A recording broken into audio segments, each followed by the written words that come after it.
अच्छा शाहीन साहब, आप काफ़ी दिनों से इस चीज़ के ऊपर बातचीत कर रहे हैं और आप ट्वीट्स भी इस चीज़ पर कर रहे हैं कि मुस्लिम लीग नवाज़ के अंदर और ख़ास तौर पर शरीफ फैमिली के अंदर फड्डा पड़ गया है नए आर्मी चीफ़ के अपॉइंटमेंट के हवाले से। तो सर ये किस तरह से, यानी ये तो किस तरह से किन चीज़ों को लेकर फड्डा पड़ा है इस ख़ानदान के अंदर? देखिए, बेसिक बात तो ये है कि नया चीफ अब आना है, क्योंकि बाजवा साहब ने तो अपना खुदा हाफिज ऑलमोस्ट कह दिया, और अब उनकी शायद खुदा हाफिज की वो परेडें और महफिलें और वो भी शुरू हो गई हैं तकरीबन। शायद कल वो जा रहे हैं कहीं। तो वो अब नए चीफ ने आना है, और इसी बात पे सबसे बड़ा इश्यू सबके सामने अब यही है। नवाज शरीफ के सामने भी यही है, उनकी फैमिली के सामने भी है, इमरान खान साहब के सामने भी है, बाकी लोगों के सामने कि ये नया चीफ जो आएगा वो क्या पॉलिसीज में चेंज आएंगी, क्या आर्मी का जो अभी तक सिचुएशन या एस्टेब्लिशमेंट की जो पोजीशन रही है वही रहेगी, स्टेटस को रहेगा या कुछ बदलेगा। और आम ख्याल यही है, और मेरा भी ख्याल यही है कि जी नया आर्मी चीफ जब भी आता है वो आके अपनी पॉलिसी इंट्रोड्यूस करता है। वो पुराने जो चीफ होते हैं उनको ज्यादा दिन वो नहीं रह सकता। तो ये नवाज शरीफ साहब की और आपस में उनकी जो बहसें हो रही है, मरियम साहब भी इसीलिए वहां गई हैं कि ये अब किसको लगाया जाए। आपको याद होगा ख्वाजा आसिफ साहब ने 3-4 दिन पहले एक बयान दिया था, इंटरव्यू दिया था हामिद मीर साहब को, जी। और उसमें उन्होंने कहा था कि जी जरूरी नहीं है कि सीनियर मोस्ट ही सीनियरिटी की ही बुनियाद पे आर्मी चीफ लगाया जाए, बिल्कुल ऐसा ही। जूनियर भी लग सकता है।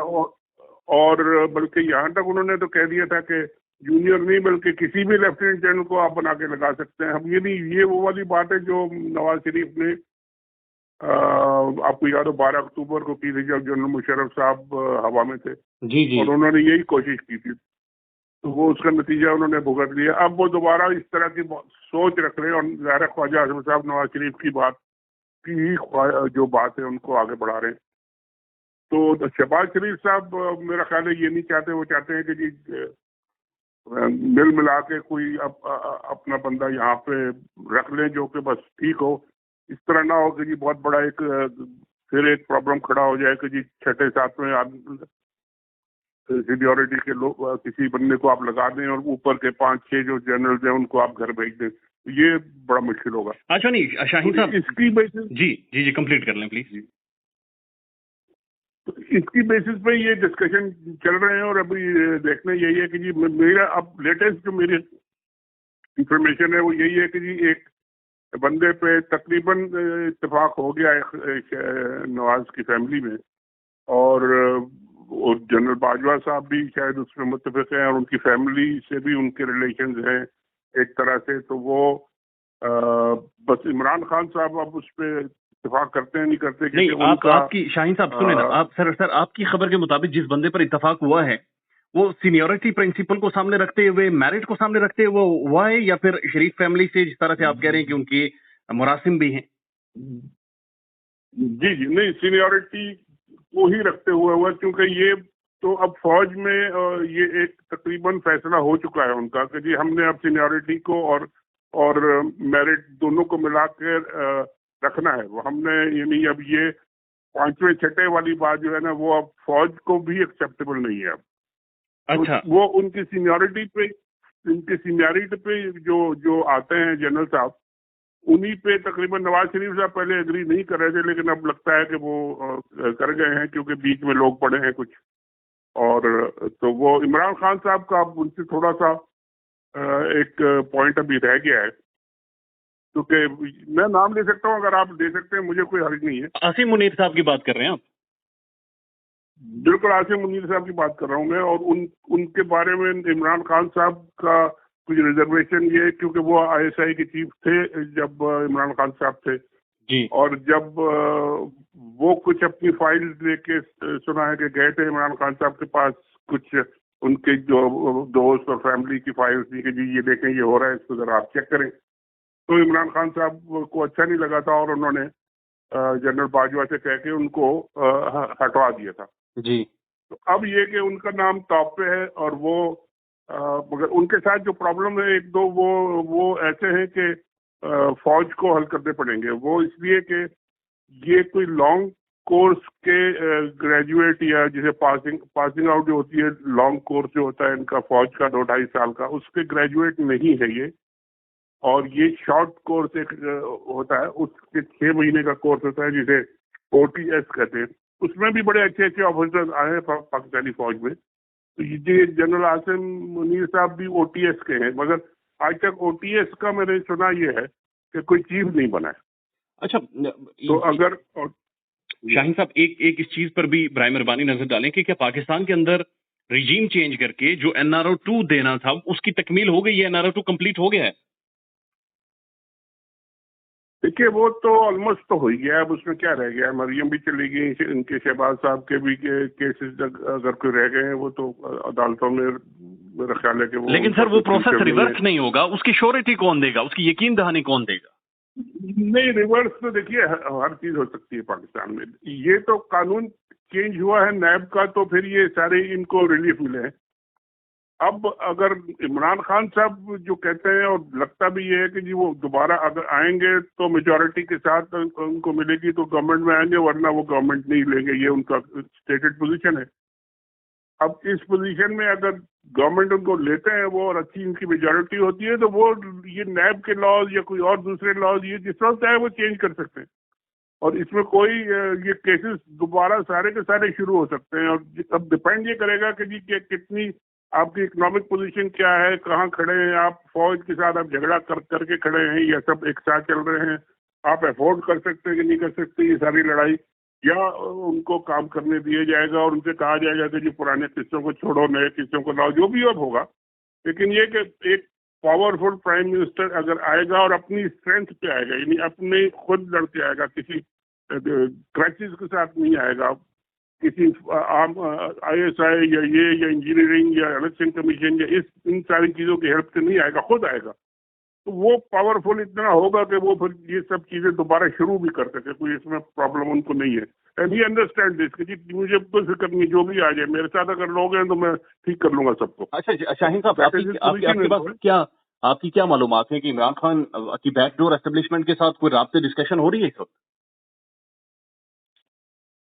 जी वो तो बिल्कुल है, ऑब्वियस है कि हो रही है, और इसीलिए वो डिले उनका जो हो रहा है। और वहाँ पे लगता ही है कि अभी बातचीत चल रही है, ब्रेक डाउन अभी नहीं हुआ है, वरना ब्रेक डाउन हो जाए तो वो तो 2 मिनट में फिर अनाउंस कर देंगे कि जी मैं आ रहा हूँ, फिर लड़ो, फिर लड़ाई होगी। तो लड़ाई का तो अभी ऐलान जंग नहीं हुआ है ना। तो इसका मतलब ये है कि जी बैकग्राउंड में बातचीत हो रही है, ये सारी चीजें चल रही हैं, लोगों की मुलाकातें हो रही हैं, और हर एक चाहता है कि जी कोई ना कोई मिडल वे निकल आए, कोई फेस सेविंग सबके लिए निकल आए कि जी लड़ाई झगड़ा ना हो। मुल्क के हालात ऐसे नहीं है कि जी आप मजीद अफोर्ड कर सकें, इकोनॉमी के बुरे हाल हैं, ये पॉलिटिकल अनसर्टेनिटी खत्म हो, लोगों को एक सुकून मिले, पैसे वैसे दोबारा लगाना शुरू करें। तो ये सबकी ख्वाहिश है, और इसीलिए मेरा ख्याल है इमरान खान साहब ये डिले भी कर रहे हैं, और अभी तक वो इतना प्रेशर है उनके ऊपर अपनी पार्टी का भी कि जी आप अनाउंस करें, मगर वो नहीं कर रहे हैं अभी तक। And that is the reason कि उनकी बातचीत हो रही है और मेरा ख्याल है आगे चल रही है। शाहीन साहब, राना सनाउल्लाह के कॉन्फिडेंस की वजह क्या है? आपके पास सिर्फ फेडरल में एक गवर्नमेंट है, और अगर इस्लामाबाद को घेर लिया जाए तो बड़ा आसान है इमरान खान के लिए, और एक सारे मुल्क के सिस्टम को चोक कर लेना। लेकिन क्या वजह है कि सर ना तो ये हुकूमत इंतखाबात की तरफ जा रही है, ना तो पेज पे उस टेबल पर आ रहे हैं गुफ्तो शनीद के लिए, और राना सनाउल्लाह की धमकियां भी जारी हैं। ये किस तरफ मामला जा रहे हैं? सर, राना सनाउल्लाह की और पूरी गवर्नमेंट की जो स्ट्रेंथ है वो क्या है? वो स्टैब्लिशमेंट की बैकिंग है, और जनरल बाजवा साहब की तबकी है, और पीछे पीठ पे वो खड़े थे। अब बाजवा साहब वहां से हट रहे हैं, और अब उनको मेरा ख्याल है कि नए आर्मी चीफ की तरफ वो देखेंगे, और मेरा ख्याल है रातों को जो छुप छुप के मुलाकातें होती थी वो कोई कोशिश कर रहा होगा कि जी मैं जाके कोई अंडरस्टैंडिंग कर लूँ, या कोई नए आ रहे हैं जो उनसे। लेकिन ये कि पब्लिकली अगर फेस दिखाना है राना सनाउल्लाह ने, तो वो तो यही उन्होंने कहना है। वो तो अब सरेंडर करके तो नहीं जा सकते कि जी बस मैं जा रहा हूँ, मेरा हमारे जो है यतीम यसीर हो गए, अब ये हो गए, वो हो गए। वो बातें तो वही पॉलिटिकल बातें ऐसी होती हैं। लेकिन वो ये जो केसेस हो रहे हैं, उन्होंने केस कर दिए इनको पकड़ने के लिए, पंजाब गवर्नमेंट ने उनको केस कर दिया पकड़ने के लिए। मतलब this is politics, power politics, optics की पॉलिटिक्स है, मीडिया की पॉलिटिक्स है, दिस इज नथिंग। और Shaheen sahab sir last two question Shaheen sahab, America के अंदर जनरल साहब मौजूद रहे, एक वीक वहां पर मौजूद रहे, क्रक्स ऑफ दैट मीटिंग और एक वीक का क्रक्स क्या था, आपको क्या समझ आया? सर मेरा तो ख्याल है कि क्रक्स था कि जी आप आराम से और रुखसत हों और ये चेंज होने दें और इसमें आप गड़बड़ ना करें, और बाकी आपके साथ, क्योंकि वो जब से आए थे 6 साल से उनकी कोई ऑफिशियल विजिट नहीं हुई थी, तो एक उनको एक रेस्पेक्ट भी शो कर दी गई कि जी हम आपको ऑफिशियली विजिट भी दे देते हैं, लेकिन ये कि अब क्योंकि आखिरी दिन है तो अब आखिरी दिन में वो फिर उन्होंने ऐलान भी कर दिया, यही वॉशिंगटन में ही ऐलान कर दिया कि जी मैं तो जा रहा हूँ, और मैंने पहले ही कहा था। तो that was all about it. उसमें कोई ज्यादा बाकी जो देखिए, उसमें पाकिस्तान ISPR ने जो बयान दिया था उसको आप लें, और जो पेंटागन ने बयान दिया उसको आप पढ़ें। इन्होंने बहुत सारी बातें लिख दी कि जी हमने इन्वेस्टमेंट भी डिस्कस किए और फ्लड्स भी किए और इकोनॉमी भी की और पता नहीं रिलेशंस भी किए और क्या क्या किए। डिफेंस डिपार्टमेंट ने एक लाइन का बयान दिया है कि जी हमने सिर्फ म्यूचुअल डिफेंस मैटर्स डिस्कस किए, बस, इसके अलावा कुछ नहीं।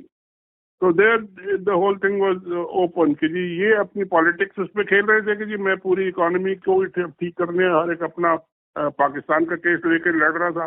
उन्होंने कहा जी हमने सिर्फ मिलिट्री टू मिलिट्री बातें की और कुछ नहीं किया। तो that was the crux. Shaheen साहब one last question, Imran Khan का सर 2 दफा जहाज की एक इमरजेंसी लैंडिंग करवाई गई और जहाज के अंदर एक इमरजेंसी डेवलप हो जाती है।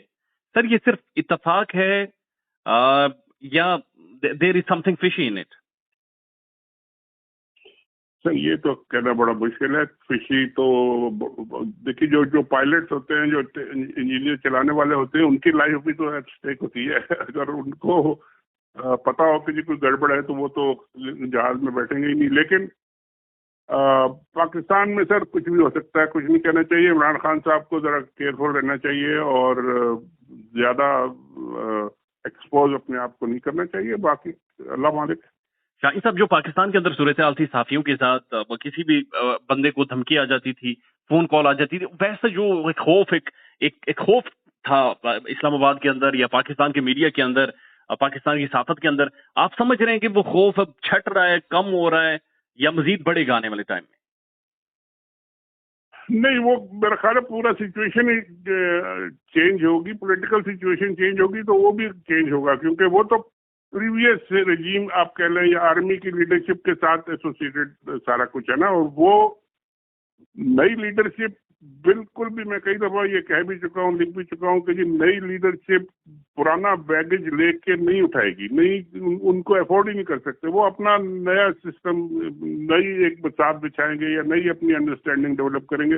वो पुरानी जो बैगेज है, जो जो कुछ हुआ है, उसको ओन नहीं करेंगे। तो जैसे ही ये लीडरशिप चेंज होती है तो ये सब चीजें मेरे ख्याल है बेहतर होंगी, बेहतरी की तरफ ही जाएंगी। बहुत शुक्रिया शाहीन साहब, बहुत शुक्रिया वक्त देने।